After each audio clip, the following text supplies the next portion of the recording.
from the same grape and from the same region, I think you're going to find that there are pretty profound differences between them. And what you're going to do is taste them blind. We're not going to tell you what the wines are. We're not going to tell you how much they cost. And you're going to pick your favorites. Each one's identified by a colored ribbon, so ideally no one can get too confused. That's the hope. But first we need to let our audience at home actually know what the wines are. You guys don't get to know this. And my fellow wine expert, Stephanie, is going to introduce our 6 wines. So everyone cover your ears. Thanks, Ray. Our first wine is Piatelli Vineyards 2007 Grand Reserve Limited Malbec. This wine is made by an Argentinian family that has not forgotten its Italian heritage. They make the wine in a winery designed to look like a Tuscan villa. Wine number 2 is Renancer Puto Final Reserva Vintage 2007.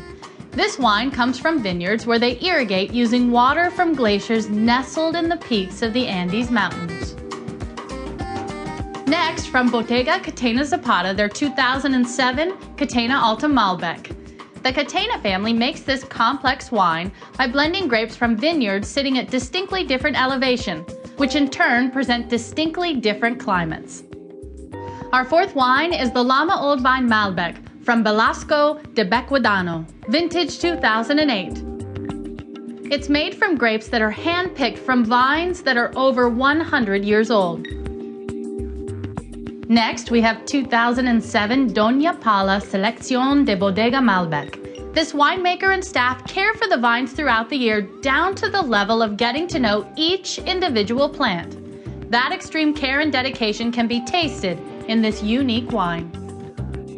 Our final wine is the 2008 Familia Zaccardi Q Malbec. If you visit Familia Zaccardi up in the high valleys of Mendoza, the winery will take you on a tour of the vineyard by bicycle, vintage car, and even their very own blimp. All of our wines were selected by an independent panel of wine experts. Each of our selected wines were narrowed down from 20 to our final 6. Here in our studio, our bold audience just completed their blind tasting of our 6 Malbec wines. Let's take a look. Well, as you try these wines, I'd like to share a little bit of information about Malbec with you today. One thing that's interesting about Malbec is that it was always kind of a secondary grape, or mostly secondary grape in Bordeaux until you get way back in the 1700s. But it's been used as a blending grape. It's kind of a secondary grape. It grows here and there. They use a little bit. When it got to Argentina, it found its homeland, as far as I can tell. I mean, this is where Malbec was meant to be grown. So today, Argentina grows about 70% of the world's Malbec. It is, Argentina is the source of Malbec. And you enjoying the wine so far? Yeah? Good? Okay. You want to give them a wine tip? We have a wine tip. Okay, so a lot of great value wine can be found in regions that are off the beaten path. We talked about this a little bit with Argentina, Chile, southern France, southern Italy. Look for general areas instead of specific. Anything that has a vineyard-specific site on the label is going to cost a little bit more money. So if you go for a more broad general area, normally it's cost-effective for the winery to source from a larger area, so the wines can come to you at a better value.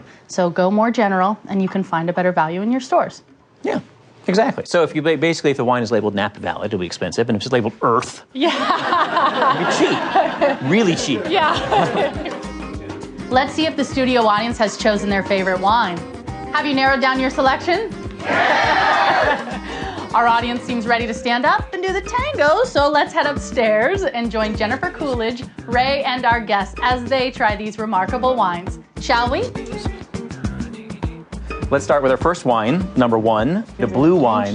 Malbecs from Argentina are, pretty big, intense wines. These are going to be big red wines with a lot of oomph to them. So, get ready. I know Ray is a big braggart, and always, he had to drop that he just went to Argentina and tried all these Malbecs. But I just want you to know that I did a movie in Buenos Aires called Testosterone, and I did, and I really did. And so I know my Malbecs, too. The wine in front of you, one thing about this wine, this was made from vines that are about 100 years old. Oh.